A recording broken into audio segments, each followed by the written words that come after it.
Have you ever looked into the eyes of someone you love more than life itself and realized they've been plotting your destruction? Have you ever sat in a courtroom, your heart pounding so hard you could hear it echoing in your ears, your palms sweating against the cold wooden armrest, watching your own mother testify against you with lies so perfectly crafted they could have been rehearsed for years? Have you ever experienced that moment when your entire understanding of reality shatters like glass? When everything you thought you knew about love, family, and trust disintegrates right before your eyes? Well, let me tell you something that will shake you to your very core, something that will make you question everything you believe about the bonds between parent and child. I lived through this nightmare, and the moment the judge leaned forward in his imposing leather chair and asked one simple question, my entire world shifted on its axis in a way I never could have imagined. I'm about to share with you the most painful, transformative, and ultimately liberating experience of my life. And I promise you, by the end of this story, you'll never look at family loyalty the same way again. My name doesn't matter in the grand scheme of things, but my story does, because somewhere out there right now, someone is sitting in silence, suffering under the weight of a similar betrayal, believing they're the only person in the world going through this impossible situation. This isn't just about me and my experiences. This is about survival, about truth, about justice, and about the extraordinary courage it takes to stand up and speak out when everyone around you expects you to stay silent, to keep the family secrets locked away, to maintain the facade no matter what it costs you. So buckle up and prepare yourself, because what I'm about to tell you is raw, it's real, it's absolutely true, and it's going to take you on a journey through the darkest corners of familial betrayal and into the light of hard-won freedom. I was born on a crisp October morning into what everyone in our small suburban town called the perfect family. My mother was considered a pillar of our tight-knit community, the kind of woman who organized elaborate charity events that raised thousands of dollars for local causes, who volunteered countless hours at the hospital reading to elderly patients, who never missed a single Sunday service at the Presbyterian Church on Main Street, where she sang in the choir, with a voice that could bring tears to your eyes. She had this smile that could light up an entire room, this warm, welcoming presence that made everyone feel like they were the most important person in the world when she focused her attention on them. Her laugh was infectious, her hugs seemed genuine, and her advice was sought after by neighbors and friends who considered her wise beyond measure. People used to stop us constantly when we were out together in the grocery store, at the park, at community events, just to compliment her on what an amazing mother she was, and to tell me how incredibly lucky I was to have such a devoted, caring parent. Strangers would literally approach us in restaurants to comment on how well-behaved I was, how polite, how respectful, how clearly loved. And she would beam with that radiant pride, placing her perfectly manicured hand on my shoulder, her fingers digging in just a little too tight, squeezing with a pressure that looked affectionate from the outside but felt like a warning, a reminder without words that I needed to maintain this image, this carefully crafted performance of the perfect, grateful, obedient child. My earliest childhood memories are painted in these beautiful, almost surreal colors that seem too vivid to be real when I look back on them now. There were elaborate birthday parties with cakes that looked like they belonged in magazines, with decorations that must have taken her days to plan and execute, with games and entertainment and goodie bags that made me the envy of every kid in my class. There were family vacations to picturesque destinations where we posed for hundreds of photographs against scenic backdrops. Always smiling, always looking like we'd stepped out of a travel brochure advertising the American dream. Our house was always immaculate, decorated with impeccable taste, filled with fresh flowers and the smell of home-baked cookies that she made from scratch every Sunday. We had photo albums upon albums filled with these smiling faces and carefully posed moments, documentation of what appeared to be an idyllic childhood filled with love and laughter and endless happiness. But here's what nobody tells you about picture-perfect families, what no one wants to acknowledge or believe. Sometimes the frame is all that's holding the shattered glass together. Sometimes the smile in the photograph is hiding gritted teeth and silent screams. Sometimes the carefully curated image is nothing more than a facade, a beautiful lie constructed to hide the ugly truth festering underneath. I remember with crystalline clarity being about 7 years old, sitting at our polished oak kitchen table doing homework on a Wednesday afternoon while my mother prepared dinner. The autumn sun was streaming through the window above the sink, creating patterns of light and shadow across my workbook. I was working on a math problem, long division, which I'd always struggled with, and I got the answer wrong. My mother, who always checked my homework with meticulous attention to detail, noticed immediately.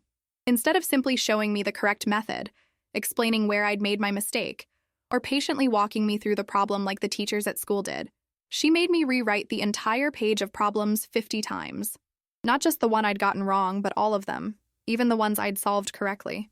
When I started crying about 20 minutes in, my hand cramping from gripping the pencil too hard, tears dropping onto the paper and smudging the numbers, she looked at me with this expression of cold disappointment and told me in a calm, measured voice that tears were manipulation, that I was trying to make her feel guilty for being a good mother, for caring about my education, for wanting me to succeed in life. She said that if I really loved her and appreciated everything she did for me, I would stop crying and finish the assignment without complaint. I learned very early, far too early, that emotions were weapons she could use against me, tools she could wield to make me feel guilty and wrong for having normal human feelings. So I learned to bury them deep, pushing them down into some dark corner of my soul, where they couldn't hurt me or be used against me. So deep that sometimes I forgot they existed at all, forgot what it felt like to simply feel without analyzing whether that feeling was allowed or appropriate or would be turned into evidence of my inadequacy. Growing up in that house was like living in a beautiful prison where the bars were invisible but no less real. My mother controlled every aspect of my life with a precision that was almost military in its efficiency. She chose my clothes each morning, laying them out on my bed before I woke up, and any deviation from her choices was met with that cold disappointment that could last for days. She monitored every friendship I tried to form, interrogating me about the other children's families, their backgrounds, their parents' occupations, and reputations. She decided which extracurricular activities I would participate in, not based on my interests or talents, but on which ones would look most impressive to others, which ones would reflect well on her parenting. I took piano lessons for 8 years, even though I hated it, because she liked telling people her daughter was musically gifted. I was in the debate team and the honor society and the volunteer club, not because I was passionate about any of these things, but because they created the right image. Every report card had to be perfect. Every performance had to be flawless. Every interaction with teachers, neighbors, or family friends had to reinforce the narrative of the devoted mother and the blessed child. The weight of maintaining that performance was exhausting in ways I couldn't articulate then but understand all too well now. I existed in a constant state of hypervigilance, always monitoring her mood, always trying to anticipate what she wanted before she had to ask, always terrified of making a mistake that would trigger her displeasure. And that displeasure, when it came, was devastating not because she yelled or hit me.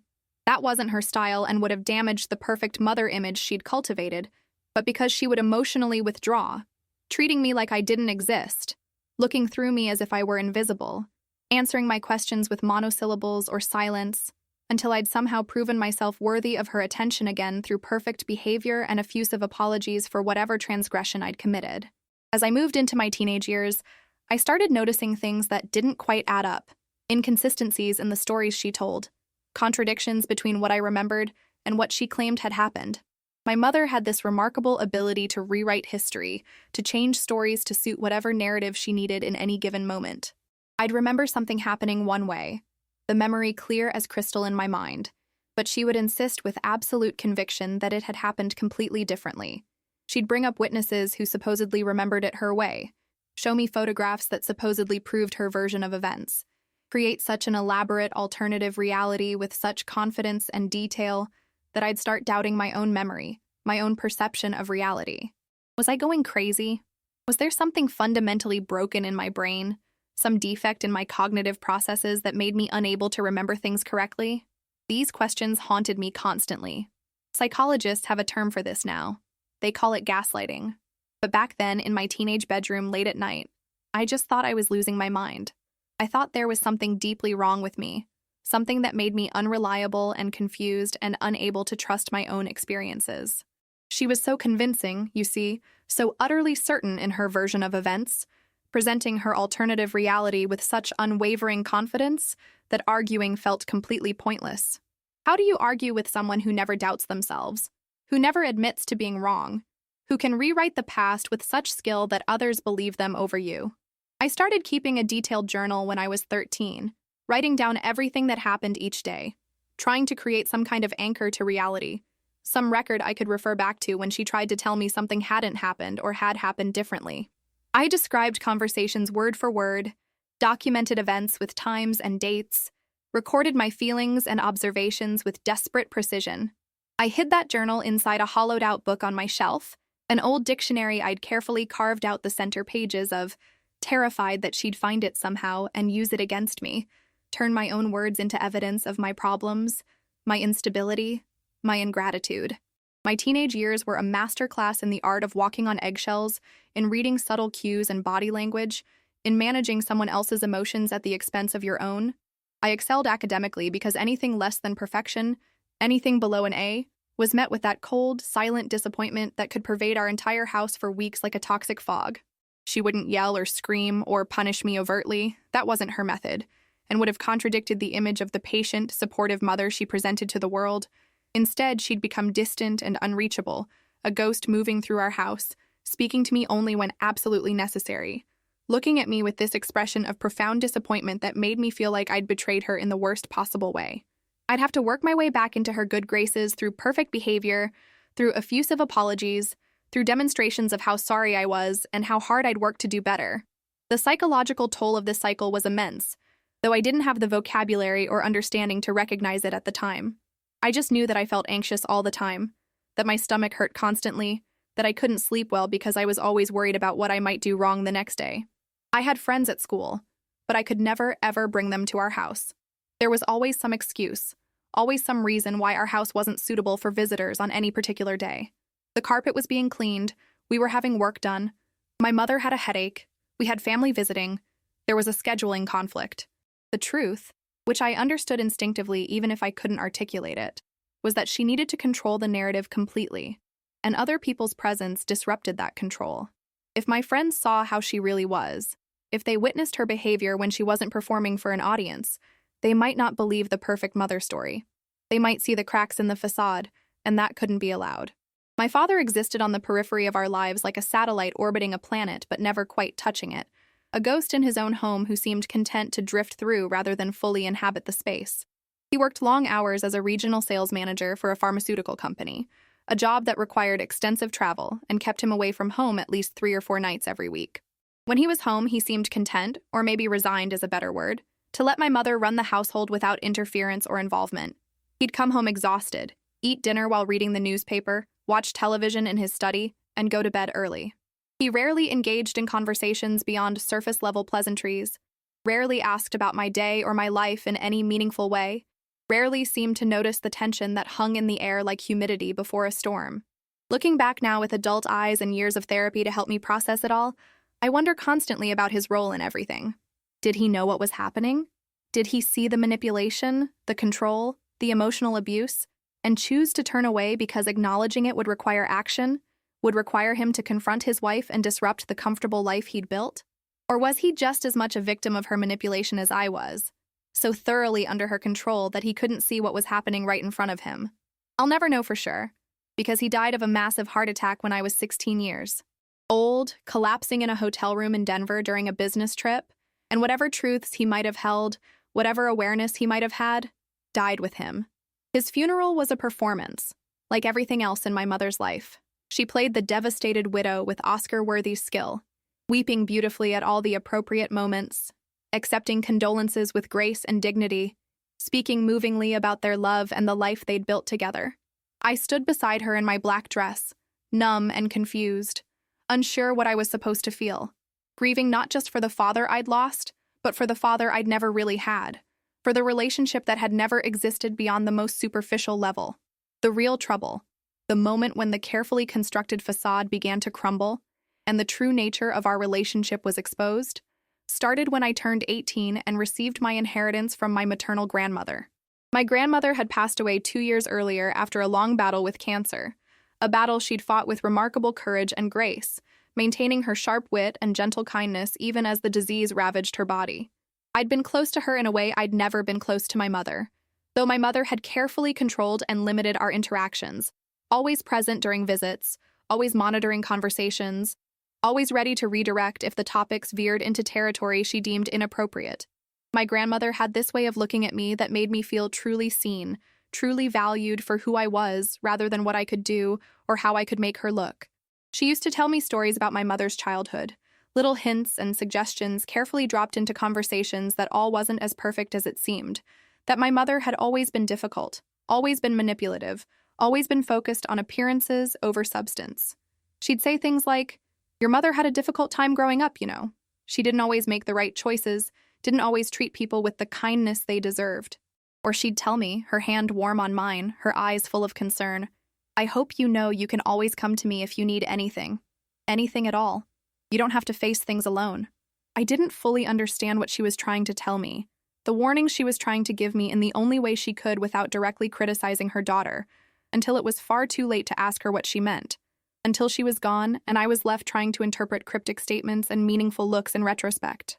The inheritance she left me wasn't a massive fortune by any means, but it was substantial, carefully saved and invested over decades of frugal living and wise financial decisions. It was enough to pay for 4 years of college at a good university without loans, enough to buy a reliable car, enough to rent an apartment and cover living expenses for a while, enough to start my adult life with some genuine financial security and independence. The trust she'd set up specified that the money would be released to me on my 18th birthday, free and clear, with no strings attached and no parental oversight required. She'd done this deliberately, I realized later, trying to give me a way out, a means of escape, though I don't think even she fully understood how desperately I would need that escape or how my mother would react to the threat of my independence. When the lawyer handling her estate called me at school one afternoon to inform me about the inheritance and schedule a meeting to discuss the details, I felt this surge of hope and relief that was almost overwhelming in its intensity. I had been accepted to a university 3 states away, a school with an excellent psychology program that I was genuinely excited about. And this money meant I could actually go. I could leave this house, this town, this suffocating environment where I couldn't breathe without permission. I could start over somewhere new where nobody knew my mother, where I could figure out who I was without her constant presence shaping and controlling every aspect of my existence.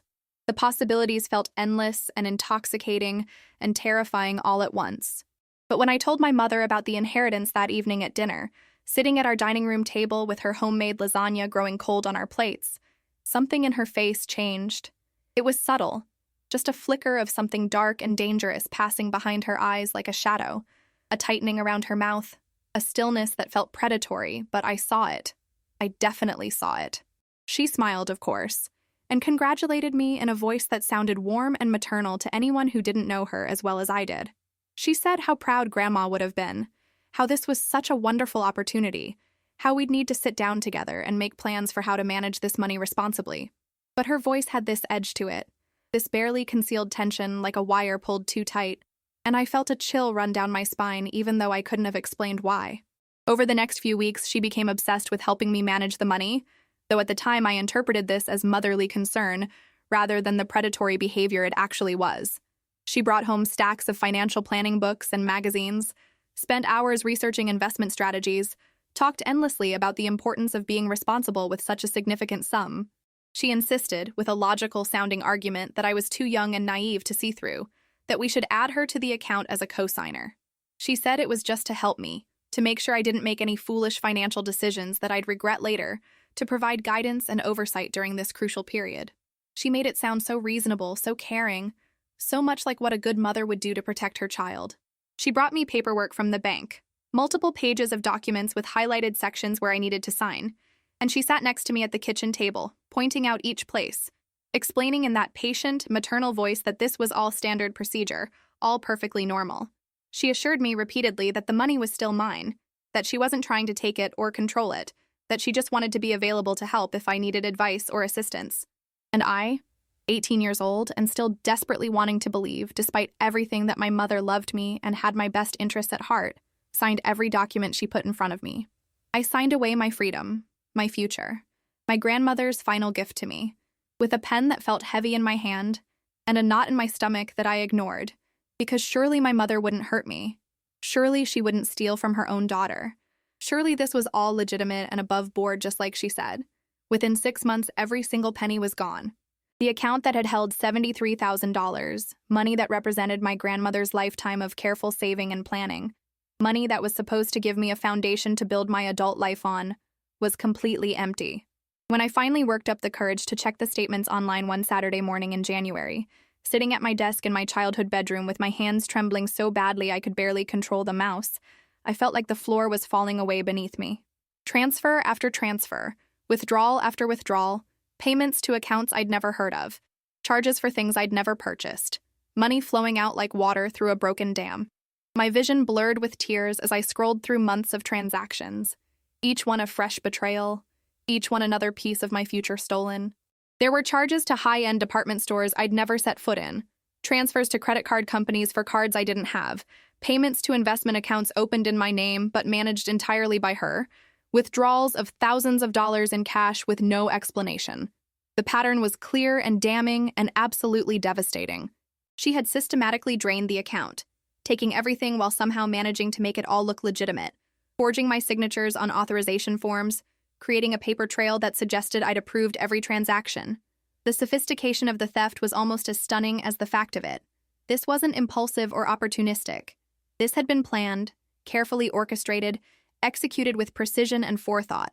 She'd been preparing for this from the moment she found out about the inheritance, maybe even before that. Maybe she'd always planned to find a way to take anything I might receive from my grandmother, the woman she'd always resented for seeing through her facade. I sat there staring at that computer screen for what felt like hours, but was probably only 20 or 30 minutes. My mind struggling to process what I was seeing, trying to reconcile the evidence in front of me with the mother I'd wanted to believe in, the mother I'd spent 18 years hoping existed underneath the coldness and control. Various emotions crashed through me in waves: shock, disbelief, anger, betrayal, grief, fear. How was I supposed to pay for college now? How was I supposed to move out, start my life, escape this house and this suffocating relationship? She'd taken everything, every possibility, every option, every chance at independence. I felt trapped in a way I'd never felt before, like the walls were closing in, like I couldn't breathe, like I was drowning in the realization of what she'd done. I printed out the statements with hands that wouldn't stop shaking, watching page after page emerge from the printer, documentation of the theft, evidence of the betrayal. Then I went downstairs to confront her. It was a Tuesday afternoon, I remember that detail so clearly. The autumn sun was streaming through the windows, casting long golden shadows across the hardwood floor, and I remember thinking with this strange detachment how wrong it was for such a beautiful day to contain such an ugly truth, how the sunshine and the pleasant temperature and the blue sky seemed obscene in the face of what I was about to do. I found her in the living room, sitting on the cream-colored sofa she was so proud of, reading a book about French Impressionist painters. She looked up when I entered, and something in my face must have warned her because her expression became guarded, wary. I showed her the statements, my hands shaking so badly the pages rustled, and I asked her in a voice that didn't sound like mine where the money had gone. For a moment, just a brief moment, she looked at me with such convincing confusion that I almost believed I'd made a mistake, almost believed there was some explanation that would make sense of the numbers on those pages. Then her expression shifted, transformed, hardened into something I'd never seen before, something almost triumphant, and I realized with a sick feeling in my stomach that she'd been waiting for this moment, preparing for it, ready with her lies and her justifications and her alternative version of reality. She told me calmly in that reasonable voice she used when she was rewriting history that I'd given her permission to manage the money. She said I'd wanted her to invest it for me, that I'd been grateful for her help and expertise, that I'd understood that someone my age couldn't possibly handle such a substantial sum responsibly.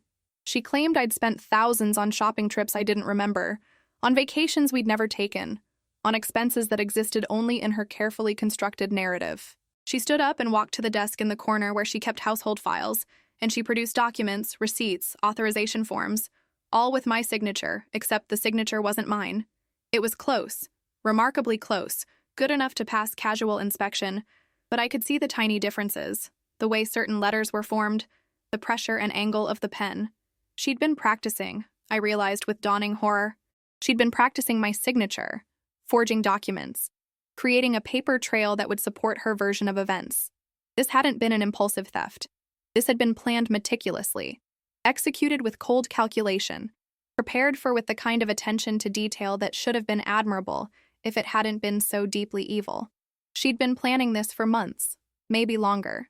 Maybe from the moment my grandmother had gotten sick, and she'd realized there would be an inheritance. Maybe even before that. Maybe she'd always been planning to find a way to control and take anything that might give me independence from her. The realization was like ice water in my veins, shocking and clarifying at the same time. Have you ever felt the ground disappear from beneath your feet while you're still standing? Have you ever experienced that surreal, dissociative sensation of your entire reality completely shattering while everything around you remains exactly the same? That's what that moment felt like. The living room looked the same, the sunshine still poured through the windows, the clock still ticked on the mantel, but nothing was the same. Nothing would ever be the same again. I was looking at a stranger, a predator wearing my mother's face, and the woman I'd spent 18 years trying to love and please and satisfy didn't exist and had never existed. She was a fiction, a character she'd played, a mask she'd worn so convincingly that I'd never seen the monster underneath. I moved out the very next day, which was a Wednesday, taking only what I could fit in my beat-up Honda Civic that I'd bought with money from my summer job at the local ice cream shop. I threw clothes into garbage bags, grabbed my laptop and phone charger, took a few photographs and meaningful objects that I couldn't bear to leave behind, and I walked out of that house knowing I was never coming back. I didn't say goodbye. There was nothing left to say, no words that could bridge the chasm that had opened between us, no way to make her understand or admit what she'd done. I crashed on a friend's couch for the first week, then found a tiny studio apartment in a not great part of town that I could barely afford with my part-time job at a campus bookstore where I'd started working the previous semester. The apartment was depressing, a single room with peeling paint and a kitchenette that barely functioned, and neighbors whose arguments I could hear through the paper-thin walls. But it was mine. It was away from her, away from that house of lies and manipulation and control, and that made even the worst aspects of it feel like freedom. I spent every waking moment that I wasn't working trying to figure out what to do, trying to find some path forward, some way to make this right.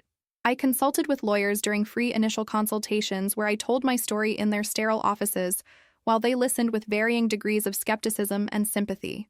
I visited the police station and filed a report, sitting across from a bored detective who took notes but didn't seem particularly interested or convinced that a crime had been committed. I talked to bank representatives, trying to understand how this could have happened, how someone could drain an account with such impunity, and they all told me essentially the same thing. Because I'd signed those papers authorizing her access to the account because I'd made her a co-signer, it would be nearly impossible to prove theft. She'd covered her tracks too well, created too much documentation, built too elaborate a defense. The legal system wasn't designed to address this kind of betrayal, this kind of long-term, calculated financial abuse by a parent against a child. But I couldn't let it go.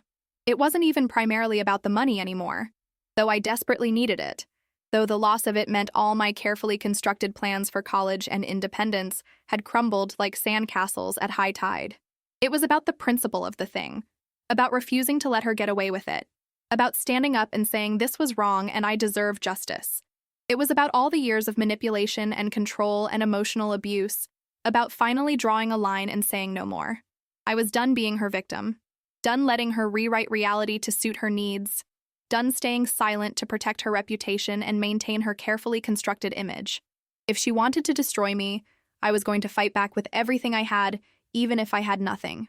I managed to scrape together enough money to hire a lawyer, a sharp-eyed woman in her mid-40s named Patricia Hernandez who specialized in financial fraud and elder abuse cases. Our first consultation was in her modest office in a converted Victorian house downtown, and I'll never forget the way she listened to my story. Really listened. Leaning forward in her chair, taking notes, asking pointed questions, not interrupting or dismissing or minimizing what I was telling her. When I finished, emotionally exhausted from reliving it all, she looked at me with these fierce, intelligent eyes and said, "I believe you, and we're going to fight this."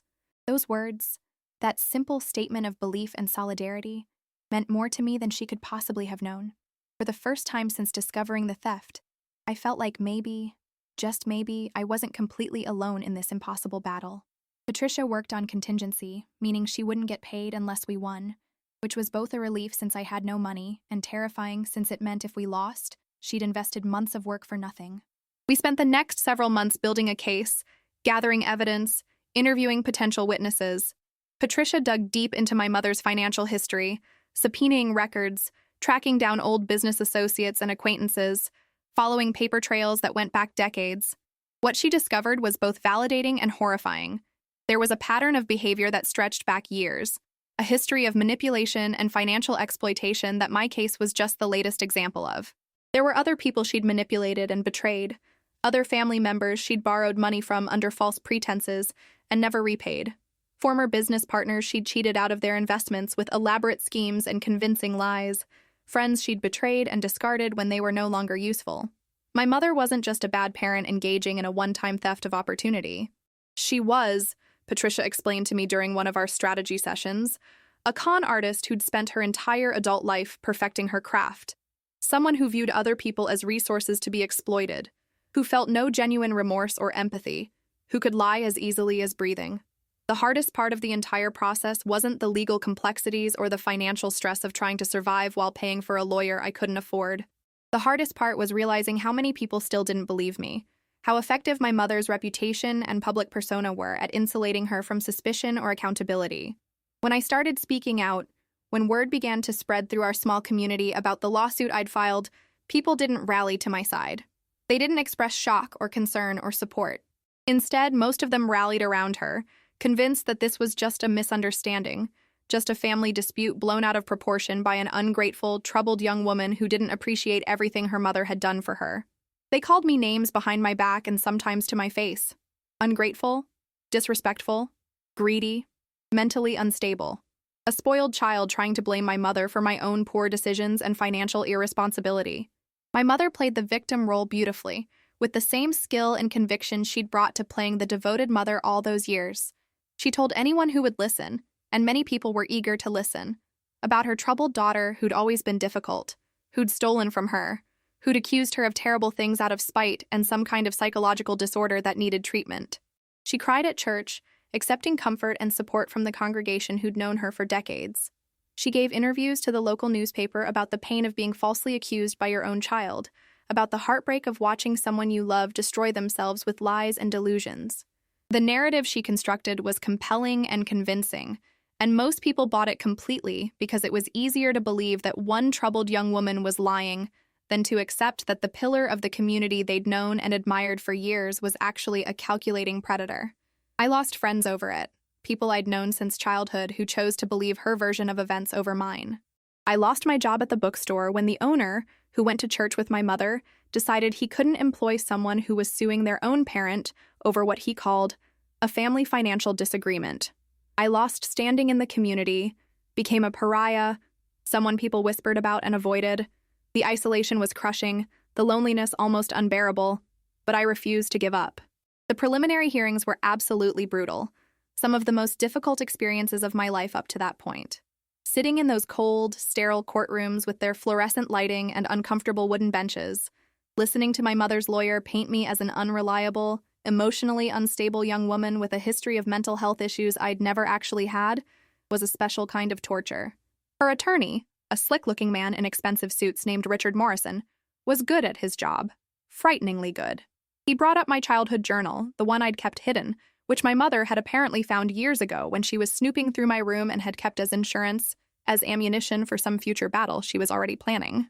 They twisted my teenage angst and confusion, my normal expressions of frustration and sadness and uncertainty that any adolescent might write in a private journal, into evidence of serious psychological problems.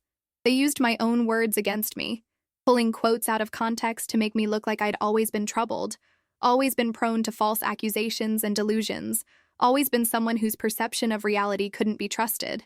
Morrison brought in a psychologist who'd never met me, who'd only reviewed selected portions of my journal and my mother's carefully curated descriptions of my behavior, and this expert testified that I likely suffered from various personality disorders and might be prone to creating false narratives and believing my own lies. It was character assassination of the most effective kind, and I had to sit there and listen to it, watch the judge taking notes, see the uncertainty in people's eyes, feel my credibility being systematically destroyed. I wanted to give up so many times during those months. The stress was overwhelming, affecting every aspect of my life. I couldn't sleep more than a few hours at night, lying awake in my depressing studio apartment replaying every moment of the hearings, every damaging statement, every doubt I'd seen in people's faces. I couldn't eat properly, my appetite gone, losing weight I couldn't afford to lose. I was working 2 minimum wage jobs to pay rent and legal fees and basic expenses, exhausted all the time, running on fumes and determination and not much else. I'd come home late at night, collapse on my secondhand couch, and seriously consider just dropping the whole thing, just accepting the loss and trying to move forward with my life. But then I'd think about my grandmother, about her kindness and love, about the care she'd taken to try to give me a better future, and I'd find some reserve of strength I didn't know I had. I'd think about other people who might be suffering in silence right now, believing they were alone in their experiences with manipulative, abusive parents, and I'd know I had to see it through. I had to fight, not just for myself, but for everyone who couldn't fight. Everyone who didn't have the resources or support or stubborn determination to stand up against this kind of abuse. The trial finally began on a bitter cold Monday morning in February, almost a full year after I'd discovered the theft. The courthouse was one of those imposing old buildings constructed in the early 1900s, all granite and marble with high ceilings and columns that made you feel small and insignificant as you walked through them. Everything about it was designed to be intimidating, to remind you of the weight and authority of the law, and it worked. I walked up those steep stone steps feeling like I was walking toward my execution, my legs shaky, my stomach churning with anxiety and fear. Patricia walked beside me, carrying her briefcase full of evidence and documents, trying to project confidence I knew she didn't entirely feel. We both understood how difficult this case would be, how much we were fighting against, how easy it would be for the jury to side with the respectable, well-known mother over the troubled young daughter. My mother arrived with her lawyer and her entourage of supporters, a small group of church friends and neighbors who'd come to show solidarity, to bear witness to her victimization at the hands of her ungrateful child. She looked every bit the respectable, devastated mother dealing with a wayward child, playing her part perfectly as always. She wore a conservative navy suit that probably cost more than my monthly rent, had her hair pulled back in a neat French twist, her makeup subtle but perfect, her expression one of patient suffering. She looked like every judge's and jury's ideal of what a good mother should be, credible and sympathetic and completely believable. Looking at her, you'd never guess she was a calculating predator who'd stolen from her own child and dozens of others. You'd never see the monster behind the mask unless you knew where to look, and most people didn't know and didn't want to know. The jury selection process took 2 full days, with both legal teams carefully questioning potential jurors, trying to assess who might be sympathetic to their case. Patricia was looking for people who'd experienced betrayal by family members, who understood that abuse could come in forms other than physical violence. Morrison was looking for traditional thinkers who valued family loyalty above all else, who would be naturally skeptical of a child suing a parent. In the end, we got a mixed group, 7 women and 5 men ranging in age from mid-20s to late 60s, representing a cross-section of our community. Looking at their faces as they were sworn in, I tried to guess who might believe me and who would automatically side with my mother, but it was impossible to tell. They were blank slates, strangers who would decide my fate based on the evidence and arguments presented over the next few weeks. The first few days of the trial were excruciating in their predictability. Morrison presented his opening arguments, painting a picture of a loving, devoted mother who'd sacrificed everything for her difficult child, who'd only tried to help with financial management at that child's request, who was now being repaid with false accusations and a frivolous lawsuit driven by greed and mental instability. He promised to prove that I had authorized every transaction, that I had been involved in all financial decisions, that my current claims were either false memories or deliberate lies. Then witness after witness took the stand to testify about my mother's character, to tell stories about what a wonderful person she was, how much she'd done for the community, how impossible it was to believe she could do anything wrong. They talked about her volunteer work with such specific detail, about her charity fundraisers that had helped so many local families, about her seemingly endless generosity with her time and talents. The pastor from her church gave a particularly moving testimony about her dedication to the congregation, her work with the youth group, her compassionate counseling of troubled parishioners. Her hairstylist talked about how she always tipped generously and asked about her family. Her book club friends described her as warm, thoughtful, always the first to offer help when someone was struggling. On and on it went, this parade of character witnesses building up an image of sainthood that felt impossible to penetrate or challenge. Patricia cross-examined when she could, trying to establish that knowing someone socially or professionally doesn't mean you know what they're like behind closed doors. But it felt like we were making little headway. I could see the doubt and skepticism in the jury's eyes. They wanted to believe my mother. Who wants to believe that someone so outwardly good, someone who's done so much apparent good in the world, could be so thoroughly corrupt behind the scenes? Then the prosecution presented our case, and Patricia was methodical, careful, building our argument piece by piece, like constructing a cathedral from individual stones. She started with the financial records, bringing in forensic accountants who walked the jury through every transaction, showing the pattern of withdrawals and transfers, demonstrating how the timing corresponded with my being away at school or work, how I couldn't possibly have been involved in or aware of most of them. She presented documentation of forged signatures, with handwriting experts testifying about the subtle differences between my actual signature and the forgeries my mother had created. She showed evidence of accounts opened in my name that I'd never known existed, of credit cards I'd never applied for, of investments made without my knowledge or consent. The evidence was damning, but I could see Morrison taking notes, preparing his counter-arguments, ready to explain it all away somehow. Then Patricia made a brilliant strategic move. She brought in other victims, 2 women who'd had similar experiences with my mother years earlier and who'd finally found the courage to come forward. The first was a woman named Janet Chen, who'd been my mother's business partner in a short-lived event planning company 10 years earlier. Janet testified about how my mother had systematically embezzled money from their joint account, how she'd created false invoices and forged documents, how she'd gaslit Janet into doubting her own understanding of the financials. When Janet had finally confronted her and threatened legal action, my mother had launched a campaign to destroy her reputation, spreading rumors about Janet's supposed incompetence and dishonesty that had made it nearly impossible for her to get work in the industry. Janet had eventually given up, decided the fight wasn't worth the cost, moved to another state, and started over. But hearing about my case had given her courage to come forward, to add her testimony to mine, to help establish the pattern of behavior Patricia was trying to prove. The second witness was my mother's cousin, a woman named Sarah Mitchell, who I'd met only a handful of times at family gatherings. Sarah testified about loaning my mother $15,000 5 years earlier for what was supposedly an urgent medical procedure she couldn't afford. My mother had provided documentation, medical bills, and insurance statements, all of which turned out to be falsified. The medical emergency had never existed. Sarah had never seen a penny of that money repaid despite numerous promises and excuses. Like Janet, she'd kept silent for years, afraid no one would believe her, worried about causing family drama, but my case had inspired her to finally speak up. Having these other voices, these other victims who corroborated the pattern of manipulation and financial exploitation, was powerful.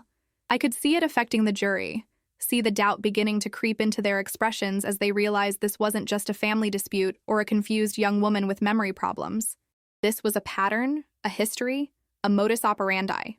My turn to testify came on a Wednesday, exactly 1 week into the trial.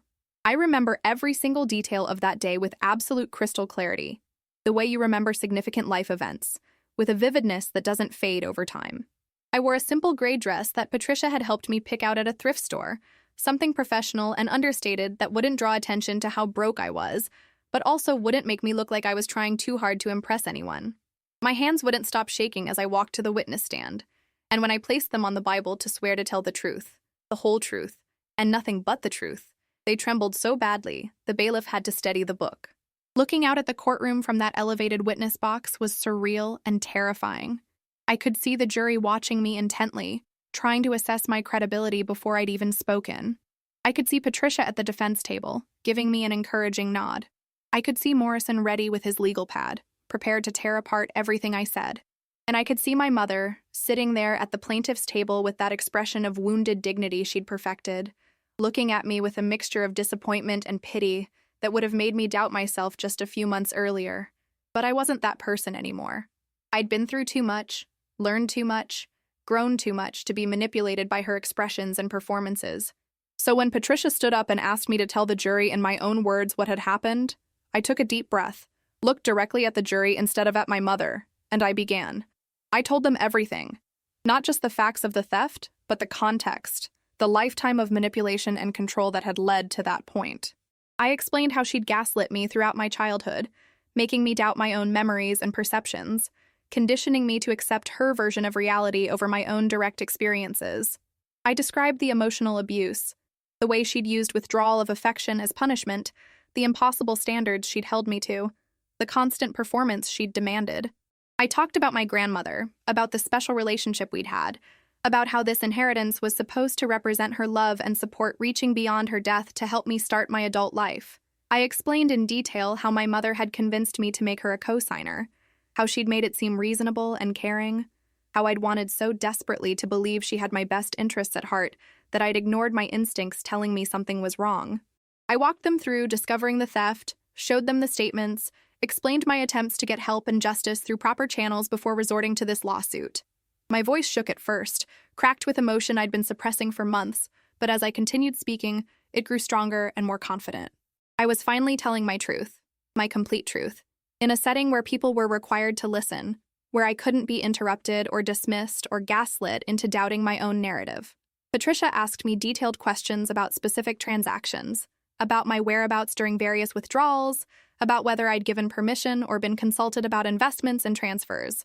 I answered each one honestly, thoroughly, providing as much detail as I could remember. I showed them my own financial records, the meager bank statements from my checking account that proved I'd been living on minimum wage while supposedly spending thousands of dollars at high-end stores according to my mother's version of events. I explained that I'd never had credit cards, had never traveled to the places where charges had originated, had never even heard of some of the accounts that appeared on the statements. The testimony took hours, with Patricia carefully building the case through my first-hand account. By the time she finished her direct examination, I was emotionally exhausted, but also oddly relieved, like I'd been carrying this massive weight for years and had finally set it down. Then Morrison stood up for cross-examination, and I braced myself for the attack I knew was coming. He was good, I'll give him that. Very good at his job. He questioned every detail of my testimony with skepticism and implied disbelief. He suggested I was lying or misremembering or confused about dates and events. He brought up my journal again, reading passages out of context to make me sound emotionally unstable. He questioned why, if the relationship was so abusive, I'd stayed until I was 18. He asked why, if I was so concerned about the money, I hadn't monitored the account more carefully. He implied I was motivated by greed, by a desire to avoid taking responsibility for my own financial mistakes, by a willingness to destroy my mother's reputation for personal gain. Each question was designed to undermine my credibility, to plant seeds of doubt in the jury's minds, to make me seem unreliable or vindictive or both. But I held firm. I'd prepared for this with Patricia, had practiced staying calm and consistent, had learned to recognize the tricks and traps lawyers use to discredit witnesses. When Morrison suggested I was lying, I looked him directly in the eye and said clearly, "I am telling the truth. Everything I've said here today is the truth as I experienced it." When he implied I was mentally unstable, I pointed out that he was basing that assessment on normal teenage journal entries taken out of context, and that I'd never been diagnosed with or treated for any mental health condition despite his repeated insinuations. When he suggested I was motivated by greed, I reminded him that I'd spent every penny I had and gone into debt to pursue this case, that if I'd truly been motivated by money, I would have given up months ago, when it became clear how difficult and expensive this battle would be. By the end of the cross-examination, I was exhausted, but I'd held my ground. I hadn't let him break me down, hadn't contradicted myself, hadn't fallen apart under pressure. As I stepped down from the witness stand and returned to my seat next to Patricia, she leaned over and whispered, "You did great, really great." And I felt, for the first time since this whole nightmare began, like maybe we actually had a chance. Then came the moment that would change everything. The moment that would validate my entire struggle and shift the trajectory of the trial in a way none of us could have predicted. My mother took the stand in her own defense on the Thursday afternoon, and she was absolutely brilliant in her performance, delivering exactly the kind of testimony Morrison had undoubtedly coached her on. She told her version of events with such conviction, such apparent honesty and emotional authenticity, that I saw several jury members nodding along sympathetically despite everything they'd heard from me and the other witnesses. She painted herself as a loving, devoted mother who'd sacrificed everything for her only child, who'd tried desperately to help that child navigate the complexities of sudden wealth and financial management, who was now being repaid with false accusations and this humiliating, baseless lawsuit. She spoke about my childhood with carefully selected anecdotes that made her sound patient and supportive, that made me sound difficult and troubled. She talked about my father's death and how hard it had been for both of us, how she'd worried about my mental state during that period. She explained away the forged signatures as simple mistakes in how she'd been trained to endorse documents, claimed the other victims were either confused or part of some conspiracy to defame her. She cried at all the right moments, real tears sliding down her carefully made-up face, her voice breaking with emotion as she talked about how much it hurt to be accused of such terrible things by the child she'd devoted her entire life to raising.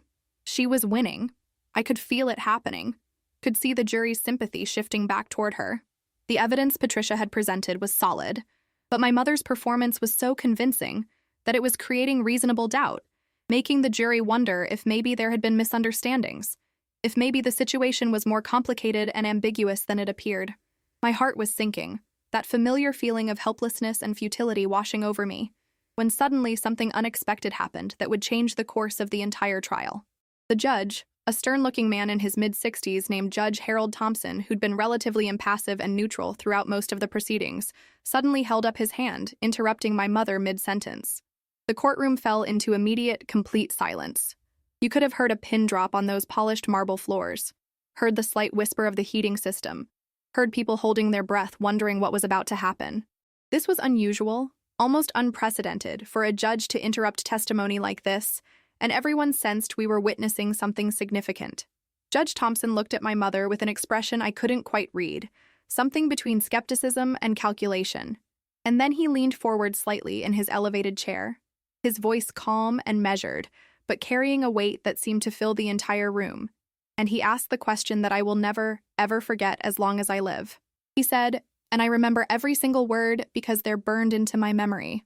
Mrs. Williams, I've been listening very carefully to your testimony, and I need you to help me understand something that doesn't quite add up. You've told us that you loved your daughter deeply, that you were truly trying to help her manage her finances in the way any good mother would. You've painted a picture of yourself as a concerned parent providing guidance and oversight to a young adult who needed help. But here's what I'm struggling with. If you loved your daughter as much as you claim, if you were truly trying to help her learn to manage her finances responsibly as you've testified, why did you never once, not a single time in all those months, show her the account statements or explain where the money was going? Why were all these transactions, these investments you claim were so wise and beneficial, hidden from her until she discovered them herself? What kind of financial education or assistance involves keeping the person you're supposedly helping completely in the dark? What possible justification could there be for that level of deception if your motives were as pure as you've suggested? The silence that followed that question was absolutely deafening, so thick and heavy you could almost touch it. Every person in that courtroom was frozen, waiting to see how my mother would respond, how she could possibly answer a question that cut so directly to the heart of her defense. I watched my mother's face, saw her carefully constructed mask slip for just a fraction of a second, saw something flash in her eyes that looked like panic before she regained control. She opened her mouth, closed it again, her mind clearly racing at 1,000 miles an hour to find an answer that would satisfy the question without incriminating herself, trying to come up with some explanation that would sound reasonable. The seconds stretched out, each one feeling like an eternity, and with each moment of her hesitation, I could see doubt spreading across the faces of the jury members like cracks spreading across ice. Finally, she stammered something about not wanting to burden me with financial details, about thinking I was too young and inexperienced to understand complex investment strategies, about wanting to surprise me with how much she'd grown the money when the time was right. But even as the words left her mouth, everyone in that courtroom could hear how hollow they sounded, how they didn't actually answer the question, how they raised more questions than they resolved. If she was trying to teach me financial responsibility, why keep me completely ignorant of the finances? If she was making wise investments on my behalf, why wouldn't she want to show me what she was doing so I could learn? If her motives were purely to help me, why all the secrecy and deception? The logic didn't hold together, and Judge Thompson's question had exposed that fundamental flaw in her entire narrative. The damage was done, the crack in her credibility had appeared, and once that crack was visible, the entire foundation began to crumble. Morrison tried to recover during redirect, tried to get my mother to elaborate on her explanations, to make them sound more convincing, but it was too late.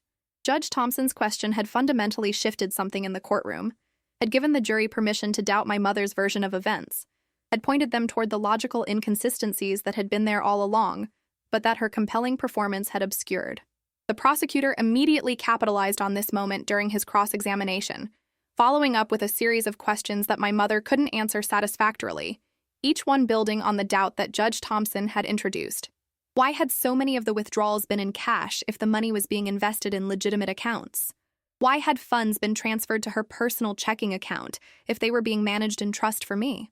Why had she forged signatures on documents if I'd supposedly agreed to everything? Why had she opened accounts and credit cards in my name without telling me if this was all above board? Each question landed like a physical blow, and with each one, my mother's composure slipped a little.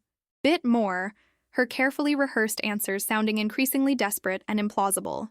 Her lawyer objected repeatedly, tried to redirect the examination, tried to limit the damage, but it was like trying to hold back a flood with your bare hands. The truth was coming out, inexorably, unstoppably, and there was nothing she or her expensive lawyer could do to prevent it. The prosecution brought in more financial experts who testified about the irregularities in the account management, pointing out transaction patterns that were inconsistent with legitimate investment strategies and looked more like systematic theft. Forensic document examiners provided detailed testimony about the forged signatures, showing side-by-side comparisons that made the differences obvious even to laypeople. Most devastatingly, after my mother's credibility had been damaged by Judge Thompson's question, the two other women who'd testified earlier were recalled to provide additional details about their experiences, and their stories took on new weight now that the jury was primed to see the pattern, to understand that this wasn't an isolated incident or a misunderstanding, but rather a consistent pattern of predatory behavior spanning years. The closing arguments happened on a Friday morning, and the courthouse was more packed than it had been at any point during the trial, filled with people who'd heard about the case and wanted to see how it would end. Morrison gave a passionate defense, doing his best to rebuild my mother's credibility, to explain away the troubling evidence, to cast doubt on my motives and reliability. He reminded the jury about my supposed mental health issues, about the normal complications that can arise in family financial matters, about the importance of not destroying a good woman's reputation based on misunderstandings and a troubled young woman's accusations. Then Patricia stood up for our closing argument, and she was magnificent, pulling together all the threads of evidence we'd presented into a coherent, damning narrative. She walked the jury through the timeline of events, showing how each piece of evidence supported the conclusion that this had been a planned, calculated theft, not a misunderstanding or a series of innocent mistakes. She reminded them of the other victims, of the pattern of behavior, of the forged documents and hidden accounts. She pointed out how my mother had never provided a coherent explanation for why, if her motives were pure, everything had been done in secret, why I'd been kept completely in the dark about what was happening to my own money. She reminded them of Judge Thompson's question, of that moment when my mother's mask had slipped, when the truth had flickered across her face before she'd managed to regain control. She asked them to consider which version of events made more logical sense, that a manipulative woman with a history of financial exploitation had stolen from her daughter and then tried to cover it up with lies and forged documents, or that a young woman with no history of dishonesty or mental illness had fabricated an elaborate conspiracy theory about her devoted mother for no clear reason. She asked them to do justice, to send a message that parents don't have unlimited license to exploit and abuse their children, that theft doesn't become legal just because it happens within a family, that victims deserve to be believed and protected. When she finished and sat back down next to me, I had tears streaming down my face, overwhelmed by emotion and exhaustion, and the sudden, terrifying awareness that soon, very soon, a verdict would be reached, and my entire future might depend on what 12 strangers had decided. The jury deliberated for 3 full days, which felt like 3 years, each hour crawling by with agonizing slowness. Those were the longest 72 hours of my entire life, worse than the months leading up to the trial, worse than the discovery of the theft, worse than anything I'd experienced because now I was so close to a resolution, so close to either vindication or devastating defeat, and I had absolutely no control over which it would be. I couldn't eat anything beyond a few bites here and there, couldn't sleep for more than an hour or two at a time, could barely function in any normal way. I'd lie awake in my apartment at night, staring at the ceiling with my mind racing, replaying every moment of the trial, trying to guess which way the jury would lean, torturing myself with possibilities and what-ifs. Patricia tried her best to reassure me, telling me repeatedly that she thought we'd made a strong case, that the evidence was compelling, that Judge Thompson's question had been a game-changer, but I'd been disappointed too many times before, had my hopes crushed too often, to let myself believe it might actually work out.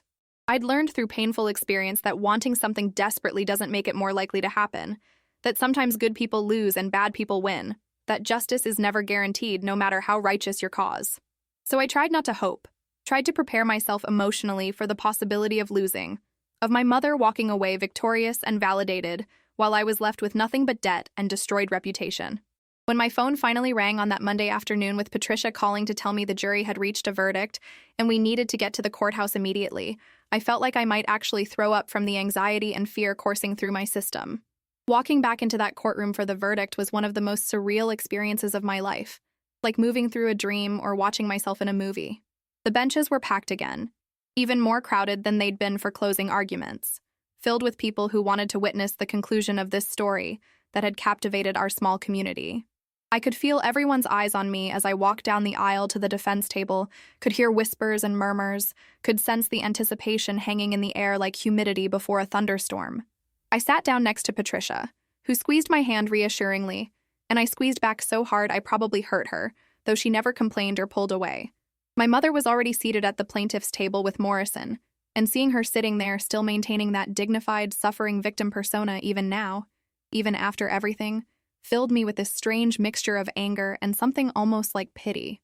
Judge Thompson entered and we all stood, then sat again as he instructed the bailiff to bring in the jury. Watching them file in was torture, trying to read their expressions, looking for any hint of how they'd decided, but they'd clearly been instructed not to make eye contact with either side because they all kept their eyes carefully neutral and focused straight ahead.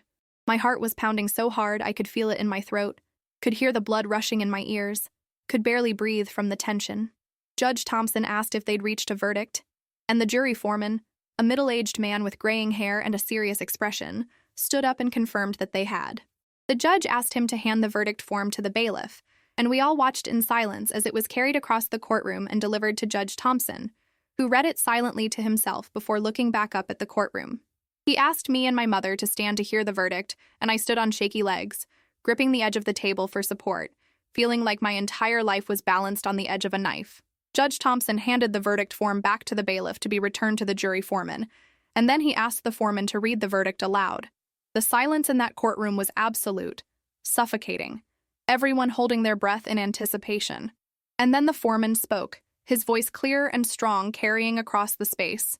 In the case of Williams versus Williams, we, the jury, find the defendant guilty on all counts of financial fraud, theft, and exploitation.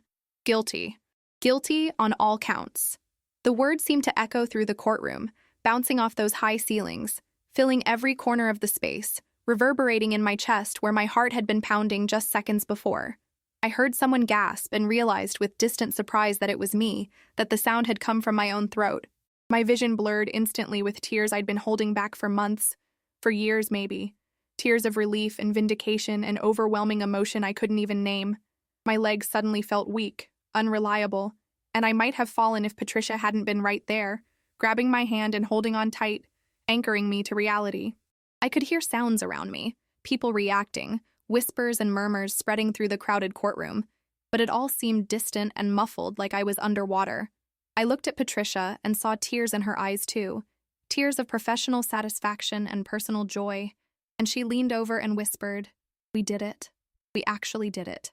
I squeezed her hand back, still unable to speak, still processing what had just happened, what this verdict meant for my future and my life. Then, because I couldn't help myself, because I needed to see, I looked across the aisle at my mother. The transformation was shocking, almost frightening in its completeness. The dignified, suffering mother had completely disappeared, vanished like she'd never existed, replaced by something cold and hard and finally honest. She was looking at me with an expression of such pure, undiluted hatred that it actually took my breath away, made me step back slightly despite the distance and the table between us. For the first time in my entire life, I was seeing her real face, the face behind all the masks, and it was terrifying and liberating in equal measure. But you know what? I wasn't afraid anymore. That fear that had controlled me for so long, that had made me doubt myself and stay silent and accept abuse, was gone. I'd faced the worst she could do to me, had stood up in front of a courtroom full of people and told my truth, and I'd been believed. The power she'd held over me for my entire life, the control she'd exercised through manipulation and gaslighting and emotional abuse had finally, irreversibly broken. Judge Thompson was speaking, thanking the jury for their service, setting a date for the sentencing hearing, but I barely heard him through the rushing in my ears and the tears still streaming down my face. Morrison was already gathering his papers, preparing to file appeals, I'm sure, while my mother sat frozen in her chair, the reality of her defeat apparently not quite processed yet.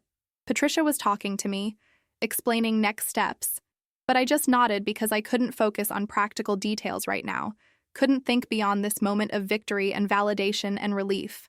The sentencing hearing came 2 months later on a gray April morning with rain streaking down the courthouse windows. Judge Thompson, the same man who'd asked that crucial question that had changed everything, gave my mother 3 years in prison and ordered her to pay full restitution of the stolen funds plus substantial damages for the emotional harm and legal costs I'd incurred. 3 years felt simultaneously like too much and nowhere near enough. How do you quantify in prison time the damage of a lifetime of psychological abuse? How do you put a price tag in dollars and cents on stolen innocence, on trust destroyed, on years of self-doubt and trauma and pain? How do you measure the cost of making your own child doubt their sanity, of systematically dismantling their sense of reality, of betraying every single day the sacred trust that's supposed to exist between parent and child? The answer is you can't.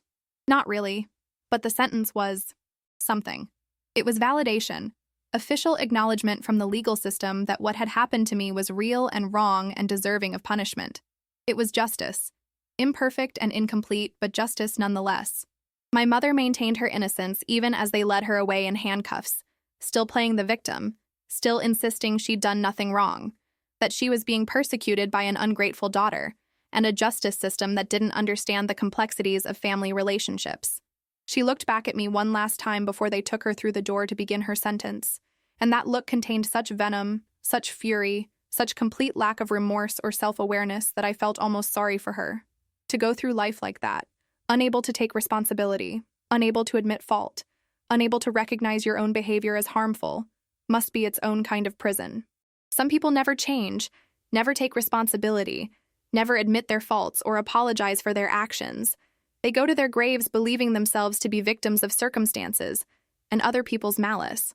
I've made my peace with that reality. I can't force my mother to acknowledge what she did. Can't make her feel remorse she's incapable of feeling. Can't extract an apology that will never come. All I can do is move forward with my own life, with my own healing, with my own understanding of what happened and why.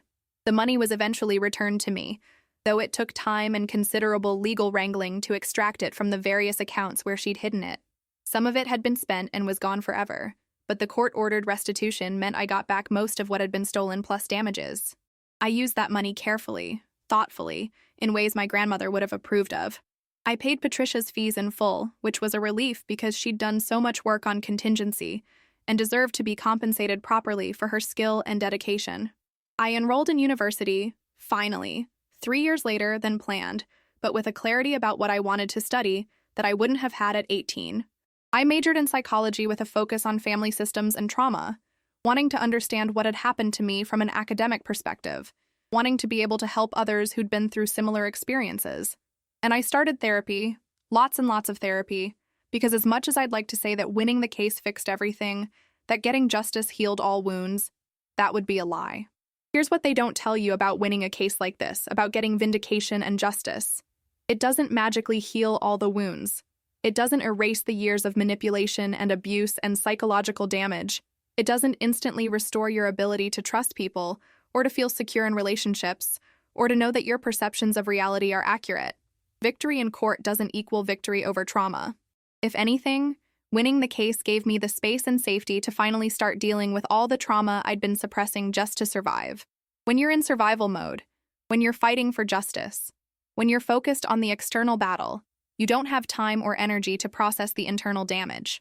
But once that external battle is won, once you finally have some security and validation, all those suppressed emotions and traumas come flooding back and demand attention. The real work of healing came afterward, came slowly over years, came in therapy sessions twice a week where I had to confront all the ways my mother's treatment had shaped my worldview, my self-image, my understanding of relationships and trust and love. I had to learn that not everyone was secretly manipulating me, that I could trust my own perceptions and memories, that love doesn't have to come with conditions or require perfect performance. I had to unlearn decades of survival mechanisms and coping strategies that had served me well in that abusive environment, but were actively harmful in normal, healthy relationships. I had to learn to set boundaries, to say no, to recognize when people were treating me badly and remove myself from those situations instead of trying to fix myself to accommodate their behavior. I had to learn that I was worthy of respect and kindness without having to earn it through perfect behavior and constant achievement.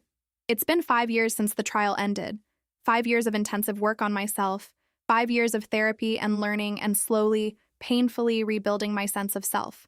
5 years of learning to trust people, of carefully, cautiously building relationships with people who've proven themselves trustworthy over time. 5 years of discovering who I actually am when I'm not performing for someone else's approval, when I'm not constantly monitoring my behavior to avoid triggering someone's displeasure, when I'm not suppressing my authentic self to maintain someone else's carefully constructed narrative. It's been a long journey, and I won't lie and say it's been easy. There are still moments, even now, when I doubt myself, when I hear my mother's voice in my head telling me I'm ungrateful, that I'm making things up, that I'm overreacting, that I'm too sensitive, that I should be ashamed of myself for speaking out against my own mother. There are days when the weight of what happened feels crushing, overwhelming, when I'm angry not just at her but at all the people who enabled her, who refused to see what was happening, who chose her version of reality over mine, who made me feel crazy and wrong for speaking the truth. There are times when I struggle with trust, when someone does something innocuous that triggers old fears, and I have to consciously work through it, remind myself that not everyone is like her, that I can trust my judgment about people. But there are also moments of profound, uncomplicated joy that I never experienced in my childhood. There are genuine connections with people who love me for who I actually am, not for what I can do for them or how I make them look. There are days when I look in the mirror and recognize the person looking back at me, when I feel comfortable in my own skin, when I trust my own memories and perceptions without second-guessing everything or wondering if I'm crazy. There are times when I can talk about what happened without feeling like I'm going to fall apart, when I can use my experiences to help others who are going through similar situations, when I can feel grateful for how far I've come rather than bitter about what was taken from me. The journey from victim to survivor to thriver is long and winding, and sometimes feels impossible, full of setbacks and detours and moments when you want to give up. But I'm on that journey and I'm making real, measurable progress. I've learned so many important lessons through this experience, lessons that I wish I didn't have to learn this way, but that have ultimately made me stronger and wiser. I've learned that healing isn't linear, isn't a straight path from broken to fixed, isn't something you can rush or force. It's more like a spiral, where you circle around the same issues again and again, but each time from a different angle, with new tools and more understanding, moving gradually toward the center, toward wholeness. I've learned that you can love someone and still need to protect yourself from them, that family doesn't automatically mean safety, that the people who hurt us most are often the ones we're expected to forgive most readily by society. I've learned that speaking your truth is both terrifying and liberating in equal measure. That standing up for yourself might cost you everything, but that silence costs you even more, costs you your sense of self and your integrity and your ability to trust your own experiences. I've learned that justice, while important, isn't the same as healing, that you can win in court and still have years of emotional work ahead of you. I've learned that there are good people in the world who will believe you and support you and fight for you even when it costs them something. People like Patricia who restored my faith in humanity and showed me what real integrity looks like. I've learned that I'm stronger than I ever thought possible, that I survived things that should have broken me, that I have reserves of courage and determination I didn't know existed. Most importantly, I've learned that I deserve better, that I always deserved better, that nothing I did or didn't do caused or justified the abuse I experienced. If you're watching this video right now and you see yourself in my story, if you're living with someone who gaslights you, who manipulates you, who makes you doubt your own reality and question your own sanity, if you're experiencing financial abuse or emotional abuse or any other kind of abuse from a parent or family member, please hear me when I say this. You're not crazy. You're not imagining things. You're not overreacting. Your feelings are valid, your experiences are real, your perceptions are trustworthy, and you deserve so much better than what you're getting. It's not your fault. None of it is your fault. Abusers are incredibly skilled at making their victims feel responsible for the abuse, at convincing them that if they were just better, smarter, more obedient, more grateful, more careful, the abuse would stop. But that's a lie. A manipulation tactic designed to keep you compliant and silent.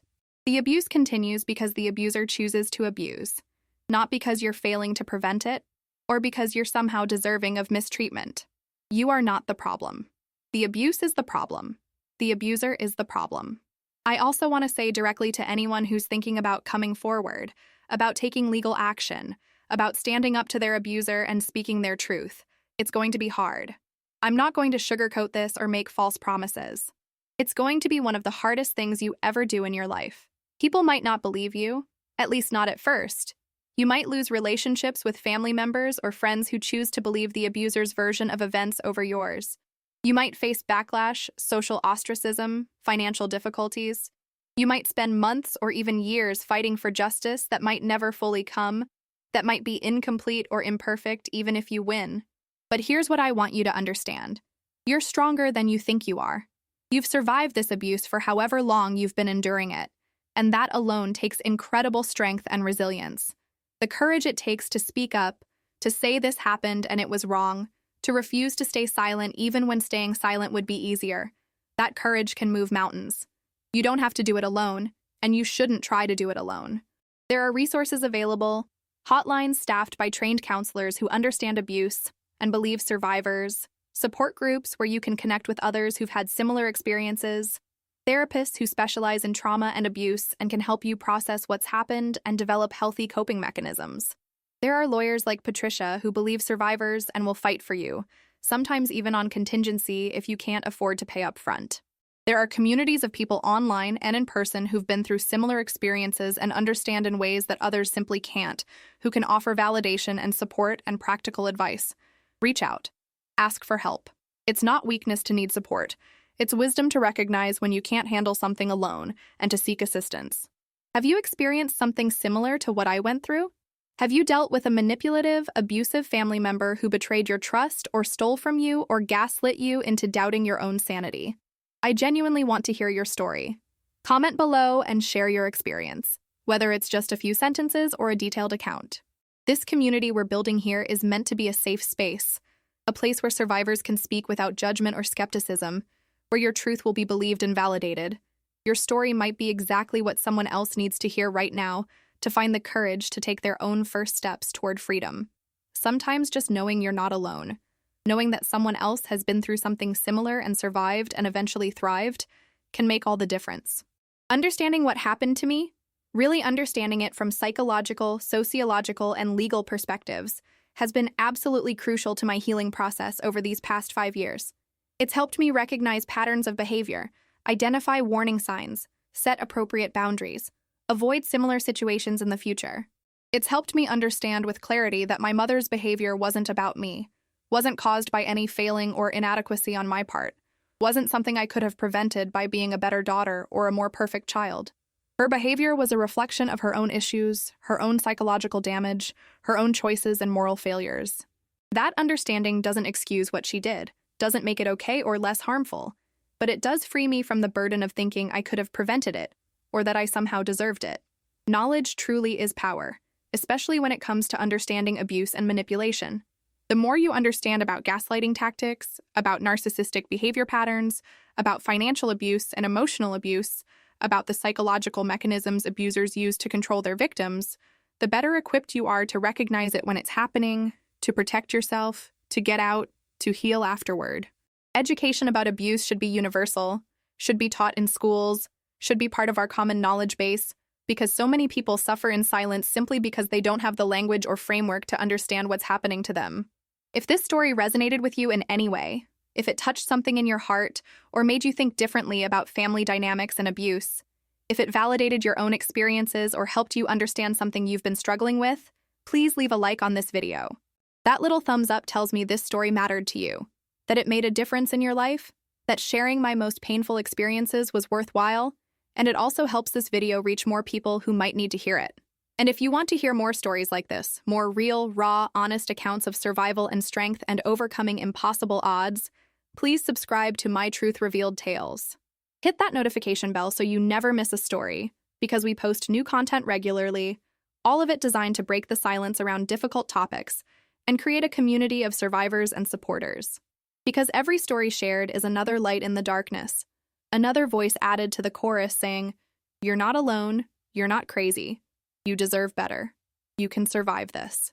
This channel is dedicated to truth-telling without filters or facades, to breaking the silence around difficult topics that society often wants to ignore or minimize, to creating a community where people can share their experiences without shame or judgment, where survivors are believed and supported rather than doubted and blamed. Your subscription supports that mission directly, helps these important stories reach the people who need them most, helps build a community of healing and mutual support. Thank you so much for watching this video all the way to the end, for listening to my story with patience and compassion, for caring enough about these issues to spend your time here. Thank you for being part of this community we're building together, for adding your voice and your support and your own stories to this collective effort to break the silence around abuse. And please remember, whatever you're going through right now, whatever battle you're fighting, whatever darkness you're struggling to survive, you're stronger than you know, you're braver than you believe, and you absolutely, unequivocally, deserve to live a life free from manipulation and abuse and fear. Keep fighting for yourself. Keep believing in yourself and your worth. Keep telling your truth even when it's hard, even when people don't want to hear it, even when you're afraid, because your story matters more than you might realize. Your voice matters. Your experiences matter. You matter more than words can ever fully express. You deserve love, respect, safety, and happiness. And I hope you find all of those things in abundance as you move forward on your healing journey.